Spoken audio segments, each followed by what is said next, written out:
تاکہ تاریکی میں بھی وہ راستوں کا تعین نہ کر سکے۔ لمبی مسافت طے کرنے کے بعد گاڑی روک دی گئی تھی۔ کسی نے اسے بازو سے پکڑ کر نیچے اتارا تھا۔ چلو اندر، کسی خاتون کی آواز سنتے مسفرہ کو تھوڑی تسلی ہوئی تھی۔ اس کی آنکھوں سے اب بھی پٹی نہیں اتاری گئی تھی۔ نہ جانے سے کون سے راستوں سے گزار کر ایک روم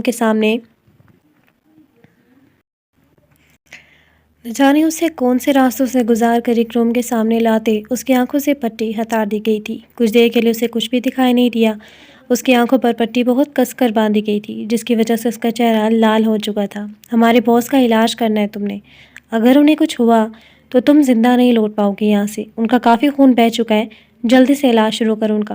گلناز کی بات پر مسفرہ نے نگاہیں موڑ کر اس کی جانب دیکھا تھا، جس کے چہرے پر نقاب تھا۔ وہ صرف اس کی آنکھیں دیکھ پائی تھی۔ اس نے پلٹ کر پیچھے دیکھا۔